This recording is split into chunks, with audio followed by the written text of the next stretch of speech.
ಹರಿ ಓಂ. ವಿಶೇಷವಾಗಿ ಇತ್ತೀಚಿನ ದಿನದಲ್ಲಿ ಸಾಮೂಹಿಕ ವಿವಾಹ ಅನ್ನುವಂಥದ್ದು ತುಂಬ ಯಥೇಚ್ಛವಾಗಿ ನಡೀತಾ ಇದೆ. ಅದು ಇವತ್ತಿನ ಒಂದು ವಿದ್ಯಮಾನದಲ್ಲಿ ನೋಡಿದಾಗ ಸಾಮೂಹಿಕ ವಿವಾಹಾದಿಗಳನ್ನು ಮಾಡುವುದರಿಂದ ಇವತ್ತಿನ ಪರಿಸ್ಥಿತಿಯಲ್ಲಿ ಸಣ್ಣ ಪುಟ್ಟಂತಹ ಒಂದು ಬಡವರಿಗೆ ಇತ್ಯಾದಿ ಮಧ್ಯಮ ವರ್ಗದ ಜನಕ್ಕೆ ಈ ಸಾಮಾನ್ಯ ಸಾಮೂಹಿಕ ವಿವಾಹ ತುಂಬ ವರದಾನವಾಗಿರುತ್ತೆ. ಇವತ್ತಿನ ಒಂದು ದಿನಮಾನದಲ್ಲಿ ಆ ಚಿನ್ನದ ಒಂದು ದುಡ್ಡನ್ನು ಕೊಟ್ಟು ಖರೀದಿ ಮಾಡೋಕ್ಕಾಗದೇ ಇರುವಂಥ ಒಂದು ಸುವ್ಯವಸ್ಥೆಯಲ್ಲಿ ಸಾಮಾನ್ಯರಂಥ ಜನರಿದ್ದಾರೆ ಇವತ್ತು. ಅವರ ಒಂದು ಸಂಕಷ್ಟವನ್ನು ನಿವಾರಣೆ ಮಾಡುವುದಕ್ಕೋಸ್ಕರವಾಗಿ ಸುಮಾರು ಮಠ ಮಂದಿರ ಮಾನ್ಯಗಳು ಸ್ವಸಹಾಯ ಸಂಘಗಳು ಇದನ್ನೆಲ್ಲ ಇತ್ತೀಚೆಗೆ ಸಾಮೂಹಿಕ ವಿವಾಹವನ್ನು ಕಾರ್ಯಕ್ರಮವನ್ನು ಮಾಡ್ತಾ ಇದ್ದಾರೆ. ಅದು ಭಾಳ ಸಂತೋಷದಾಯಕವಾದಂಥ ವಿಚಾರ. ಮತ್ತು ಇನ್ನೊಂದೇನಪ್ಪ ಅಂದರೆ ಈ ಮಾಂಗಲ್ಯ ವಿಚಾರಣೆ ಆಗಿ ಹೇಳಬೇಕು ಅಂದರೆ ಹಿಂದೆ ನಮ್ಮಲ್ಲಿ ಒಂದು ಶಾಸ್ತ್ರದಲ್ಲಿ ಹೇಳ್ತಾರೆ. ಶಾಸ್ತ್ರದಲ್ಲಿ 8 ವಿಧವಾದಂಥ ವಿವಾಹವನ್ನು ಮಾಡ್ತಾಯಿದ್ರು ಹಿಂದೆ.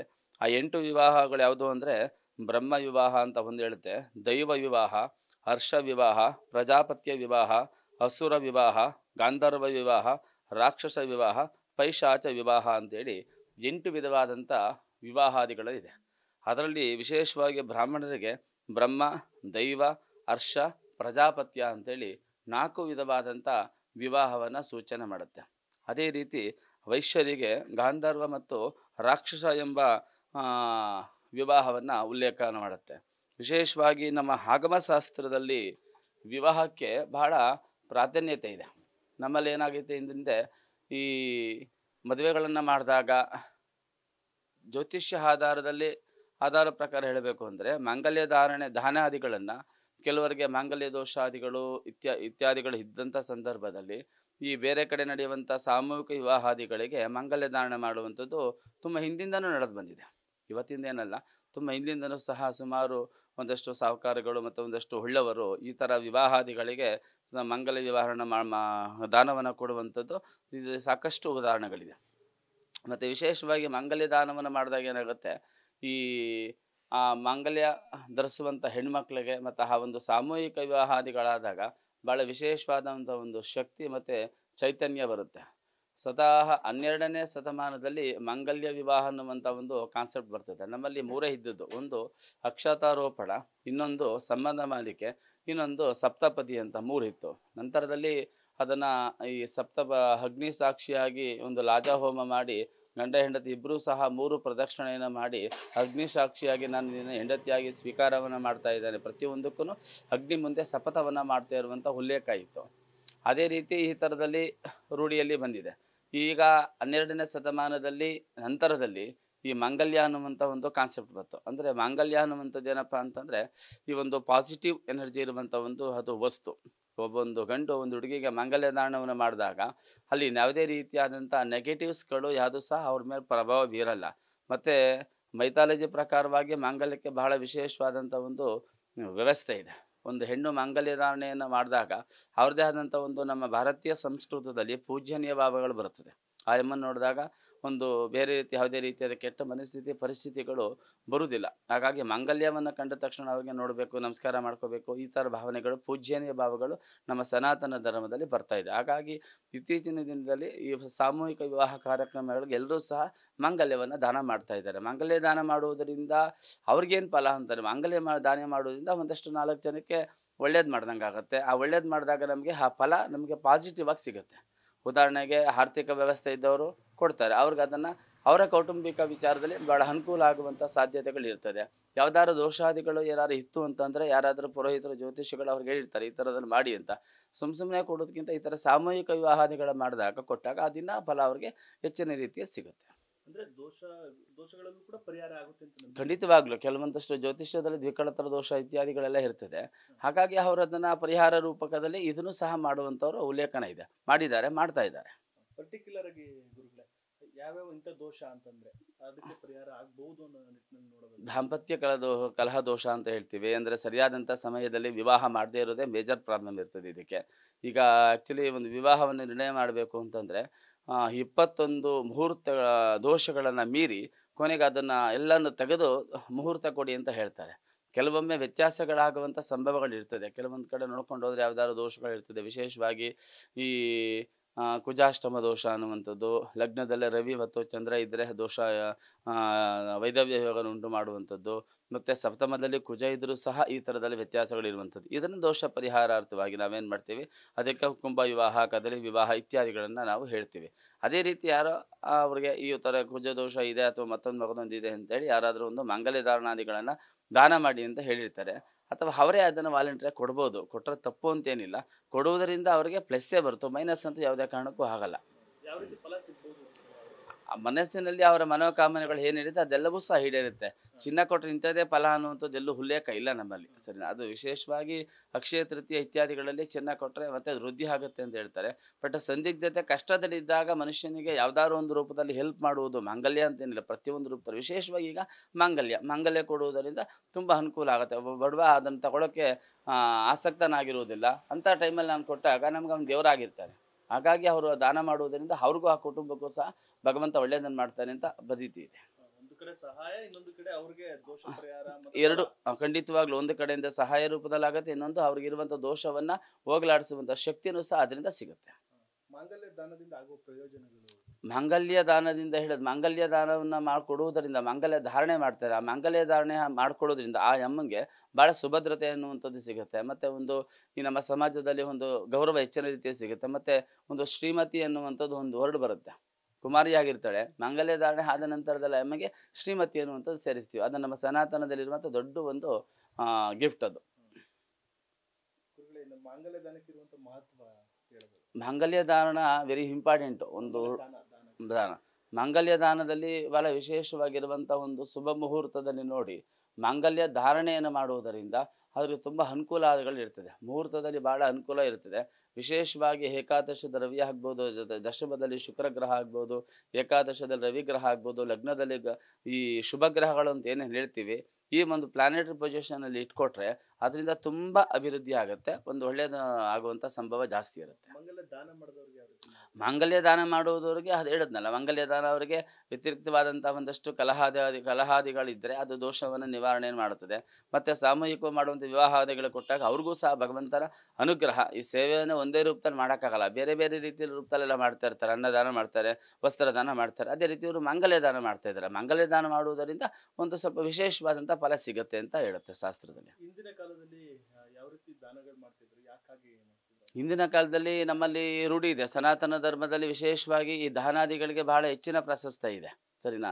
ದಾನ ಅನ್ನುವಂಥದ್ದು ಇವತ್ತು ಸಾಮಾಜಿಕ ಕ್ಷೇತ್ರದಲ್ಲಿ ಯಾರಿಗೆ ಏನು ತಗೊಳಕ್ ಆಗಲ್ವೋ ಅಂಥದ್ದನ್ನು ದಾನ ಮಾಡಿದಾಗ ಅವನದನ್ನು ತುಂಬ ಭಕ್ತಿಪೂರ್ವಕವಾಗಿ ಮತ್ತು ನೆನೆಸ್ಕೊಳ್ಳುವಂಥ ರೀತಿಯಲ್ಲಿ ನೆನೆಸ್ಕೊಳ್ತಾರೆ. ಹಾಗಾಗಿ ಇವತ್ತಿನ ಪರಿಸ್ಥಿತಿಯಲ್ಲಿ ಚಿನ್ನ ಅನ್ನುವಂಥದ್ದು ತುಂಬ ಅವ್ಯವಸ್ಥೆ ಮತ್ತು ದುಬಾರಿಯಾಗಿದೆ. ಸಾಮಾನ್ಯ ಮಿಡಲ್ ಕ್ಲಾಸ್ ಜನಗಳಿಗೆ ಅದನ್ನು ತಗೊಳ್ಳುವುದಕ್ಕೂ ಸಹ ಕಷ್ಟಕರವಾದಂಥ ದಿನ ಆಗಿರೋದ್ರಿಂದ ಈ ಥರ ಸಾಮೂಹಿಕ ವಿವಾಹ ಮಾಡುವಾಗ ಇಂಥ ಒಳ್ಳೆಯವರು ಕೊಟ್ಟಾಗ ಏನಾಗುತ್ತೆ, ಒಳ್ಳೆಯವ್ರಿಗೂ ಅನುಕೂಲ ಆಗುತ್ತೆ, ಮತ್ತು ಈ ಥರ ತಗೊಳ್ಳುವುದಕ್ಕಾಗದೇ ಇರುವಂಥ ಕೆಲವೊಂದಷ್ಟು ಜನಗಳಿಗೂ ಸಹ ಅನುಕೂಲ ಆಗುತ್ತೆ. ಅದರಿಂದ ಅವ್ರಿಗೂ ಸಹ ಅವ್ರ ಕುಟುಂಬಕ್ಕೆ ಕೊಟ್ಟಿದ್ರೆ ಏನು ತೊಂದರೆ ಏನಾಗಲ್ಲ. ಕೊಡುವುದರಿಂದ ಅವ್ರಿಗೆ ಇನ್ನೂ ಭಗವಂತ ಒಂದು ವೃದ್ಧಿಯನ್ನು ಮಾಡ್ತಾನೆ. ಒಂದೇ ಕ್ಷೇತ್ರದಲ್ಲಿ ಕೊಡಬೇಕು ಅಂತೇನಿಲ್ಲ, ಯಾವ್ದಾದ್ರು ಒಂದು ರೂಪದಲ್ಲಿ ಕೊಟ್ಟಾಗ್ಲೂ ಭಗವಂತ ಅವ್ರಿಗೆ ಒಳ್ಳೇದು ಮಾಡ್ತಾನೆ. ದೋಷ ಎಲ್ಲ ಪರಿಹಾರ ಆಗುತ್ತೆ ಖಂಡಿತವಾಗ್ಲೂ. ಇದು ಕೊಡುವುದರಿಂದ ಒಂದಷ್ಟು ದೋಷಾದಿಗಳೇನಾದ್ರು ಇತ್ತು ಅಂತಂದ್ರೆ ಸಂಕಲ್ಪ ಪೂರ್ವಕ ಮಾಡಿಕೊಟ್ಟಾಗ ಖಂಡಿತ ಅದೆಲ್ಲ ಪರಿಹಾರ ಆಗುತ್ತೆ. ಸರ್, ಹಿಂದಿನ ಕಾಲಮಾನದಲ್ಲಿ ಯಾರು ಯಾಕಾಗಿ ಮಾಂಗಲ್ಯ ದಾನಗಳನ್ನ ಮಾಡ್ತಾರೆ? ಹಿಂದೆ ರಾಜ ಮಹಾರಾಜರ ಮನೆತನದಲ್ಲಿ ವಿಶೇಷವಾಗಿ ಆ ರಾಜ್ಯದ ಒಂದು ಸೇವಕರು, ಪ್ರಜಾಪಾಲಕರು ಇತ್ಯಾದಿಗಳನ್ನು ಒಂದು ಮದುವೆಗಳಾದರೆ ನಾವೆಲ್ಲ ಸಹ ಒಂದು ಮೈಥಾಲಜಿ ಗ್ರಂಥದಲ್ಲೆಲ್ಲ ಓದಿದ್ದೀವಿ. ಆ ಮನೆಗಳಿಗೆ ಚಿನ್ನವನ್ನು ಕೊಡ್ತಾ ಇದ್ರಂತೆ. ಯಾರು ಕೊಡ್ತಿದ್ದಂಥವ್ರು? ರಾಜ ಮಹಾರಾಜರು. ಆಗಿನ ಕಾಲದಲ್ಲಿ ರಾಜ ಮಹಾರಾಜರು ಯಾರು ಇರ್ತಿರೋ ಇವರೆಲ್ಲ ಆ ಕಾಲದಲ್ಲಿ ಆ ಒಂದು ಚಿನ್ನವನ್ನು ಡೊನೇಟನ್ನು ಮಾಡ್ತಿದ್ರಂತೆ. ಆ ಚಿನ್ನವನ್ನು ಮದುವೆ ಮನೆಗೆ ಕಳಿಸ್ಕೊಡುವಂಥದ್ದು ಒಂದು ಉಲ್ಲೇಖನವಾದ. ಮತ್ತು ಆ ಸಂದರ್ಭದಲ್ಲಿ ಎಣ್ಣೆ ಎತ್ತುವಂಥವ್ರಿಗೆ ಸ್ವಲ್ಪ ಬಡತನದಲ್ಲಿ ಇರುವಂಥ ವ್ಯವಸ್ಥೆ ಇರೋದ್ರಿಂದ ಆ ರಾಜ ಮಹಾರಾಜರು ಆ ಕಾಲದಲ್ಲಿ ಅದನ್ನು ಸ್ವಲ್ಪ ತಿಳ್ಕೊಂಡು ಆ ಮನೆಗೆ ಚಿನ್ನಾಭರಣಗಳನ್ನು ದಾನದ ರೂಪದಲ್ಲಿ ಕೊಡ್ತಾಯಿದ್ರು. ಈಗ ಪ್ರಸ್ತುತ ಕಲಿಯುಗದಲ್ಲಿ ಉಳ್ಳವರು ಒಂದಷ್ಟು ಅವರ ಒಂದು ದೋಷವನ್ನು ಪರಿಹಾರ ಮಾಡುವುದಕ್ಕೋಸ್ಕರವೂ ಸಹ ಕೊಡ್ತಾರೆ, ಮತ್ತು ಒಂದಷ್ಟು ಸಾಮಾಜಿಕ ಸೇವಾ ಮನೋಭಾವದಿಂದನೂ ಸಹ ಕೊಡ್ತಾರೆ.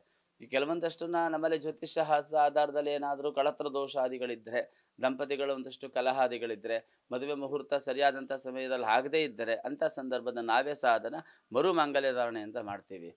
ಆ ಮರು ಮಾಂಗಲ್ಯ ಧಾರಣೆ ಮಾಡುವಂಥದ್ದು ಒಂದು ಉತ್ತರ ಭಾಗ ಆದರೆ, ನಂತರದಲ್ಲಿ ಮತ್ತೆ ಮಾಂಗಲ್ಯ ದಾನವನ್ನು ಸಹ ಕೆಲವೊಂದು ಕಡೆ ಕೊಡಿಸುವಂಥದ್ದು ಇರ್ತದೆ. ಆ ಥರ ಈ ಮಾಂಗಲ್ಯ ದಾನವನ್ನು ಸಹ ಕೊಡುವಂಥದ್ದು ಈ ಒಂದು ವಿಚಾರದಲ್ಲಿ ಬರುತ್ತೆ. ಹಾಗಾಗಿ ಮಾಂಗಲ್ಯ ದಾನ ಕೊಡುವುದರಿಂದ ಅವರ ಒಂದು ಸುಮಂಗಲಿ ಭಾಗ್ಯ ಮತ್ತು ಒಂದು ಒಳ್ಳೆಯ ಶುಭ ಫಲ ಸುಭದ್ರವಾಗಿರುತ್ತದೆ ಅನ್ನೋ ದೃಷ್ಟಿಯಿಂದ, ಈಗ ನಾವು ದೇವಸ್ಥಾನಕ್ಕೆ ಒಂದು ಹರಕೆ ಹೊತ್ಕೊಂಡಿರ್ತೀವಿ, ಈ ದಿನ ನಿಂಗೆ ಒಳ್ಳೆಯದಲ್ಲಿ ಕಣವ ತಾಯಿ, ನಿಂಗೊಂದು ಮಾಂಗಲ್ಯ ಕೊಡ್ತೀನಿ ಅಂತೇಳಿ ಕೆಲವರೆಲ್ಲ ನಮ್ಮಲ್ಲಿ ವಾಡಿಕೆ ಇದೆ, ದೇವರುಗಳಿಗೆ ತಾಲಿ ಕೊಡಿಸುವಂಥದ್ದು ಆ ಥರ ದೇವರುಗಳಿಗೆ ತಾಲಿ ಹೆಂಗೆ ಕೊಡ್ತೀವಿ, ಅದೇ ರೀತಿ ಸಾಮೂಹಿಕ ವಿವಾಹಾದಿಗಳಾದಾಗ ಒಳ್ಳೆಯದಾದ್ರೆ ನಾನು ಕೊಡ್ತೀನಿ ಅಂತೇಳಿ ಅಲ್ಲೇ ಒಂದು ಕ್ಷೇತ್ರಾಧಿಪತಿ ಅಂತ ಇರ್ತಾನೆ, ಅವ್ರಿಗೆ ನಮಸ್ಕಾರ ಮಾಡಿಕೊಂಡು ಪ್ರಾರ್ಥನೆ ಮಾಡ್ಕೊಂಡು ಬಂದಿರ್ತಾರೆ.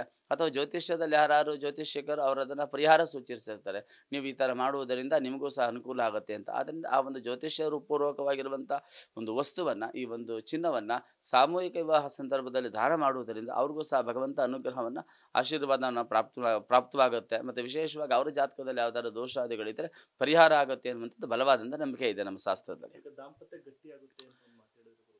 ಅಂದ್ರೆ ಆ ಒಂದು ಮಾಂಗಲ್ಯ ದಾನದಿಂದ ಏನಾದ್ರೂ ಸಮಸ್ಯೆಗಳಿದ್ರೆ ಅವರ ದಾಂಪತ್ಯದಲ್ಲಿ ಅವ್ರಿಗೆ ಒಂದಷ್ಟು ಇದಾಗುತ್ತೆ. ಖಂಡಿತವಾಗ್ಲೂ ಮಾಂಗಲ್ಯ ಧಾರಣೆ ಮಾಡೋದಕ್ಕೆ ಯಾಕೆ ಇಷ್ಟೊಂದು ಒತ್ತು ಕೊಡ್ತೀವಿ ಅಂತಂದ್ರೆ, ಜಾತಕದಲ್ಲಿ ಈ ಒಂದು ಲಗ್ನವನ್ನ ನಿರ್ಣಯ ಮಾಡಬೇಕು ಅಂತಂದ್ರೆ ನಾವು ತುಂಬಾ ವಿಧವಾದಂಥ ಒಂದು ಪರಿಹಾರಗಳನ್ನು ಮಾಡ್ಕೋಬೇಕಾಗುತ್ತೆ.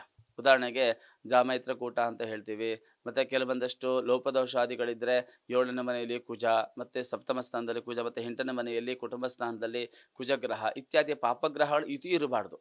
ಇದನ್ನು 21 ದೋಷಗಳನ್ನು ಕಳೆದು ನಂತರದಲ್ಲಿ ಅವರಿಗೆ ವಿವಾಹವನ್ನು ದಿನವನ್ನ ಮುಹೂರ್ತವನ್ನು ನಿರ್ಣಯ ಮಾಡಿ ಅಂತ ಹೇಳುವಂಥದ್ದು ಶಾಸ್ತ್ರದಲ್ಲಿದೆ. ಬಟ್ ಇವತ್ತಿನ ವ್ಯವಸ್ಥೆ ಒಳಗಡೆ ತುಂಬ ಅಷ್ಟೊಂದು ನೋಡುವುದಕ್ಕೆ ಕಷ್ಟಕರವಾದಂಥ ದಿನ ಇರೋದ್ರಿಂದ ಆ ಥರ ಲೆಕ್ಕಾಚಾರ ಹಾಕಿದ್ರೆ ವರ್ಷದಲ್ಲಿ ಸಿಗೋದು 5ರಿಂದ 10 ದಿನ 20 ದಿನ ಸಿಗ್ಬೋದಷ್ಟೇ. ಆದರೆ 360 ದಿನದಲ್ಲಿ 20 ದಿನ ಮುಹೂರ್ತ ಕೊಟ್ಟ ಮಿಕ್ಕಿದವ್ರ ಕಥೆ ಏನಾಗುತ್ತೆ. ಹಾಗಾಗಿ ಕೆಲವೊಂದಷ್ಟು ದೋಷಾದಿಗಳನ್ನು ಪರಿಹಾರ ಪೂರ್ವಕವಾಗಿ ಮಾಡಿಕೊಂಡು ಈ ಥರ ದೋಷಾದಿಗಳಿದ್ದರೆ ಇದನ್ನು ಕೊಟ್ಟು ಪರಿಹಾರ ಮಾಡ್ಕೊಂಡು ಮಾಡಿ ಅಂತೇಳಿ ನಮ್ಮ ಜ್ಯೋತಿಷ್ಯದಲ್ಲಿ ಪರಿಹಾರ ಸಿಗುತ್ತೆ.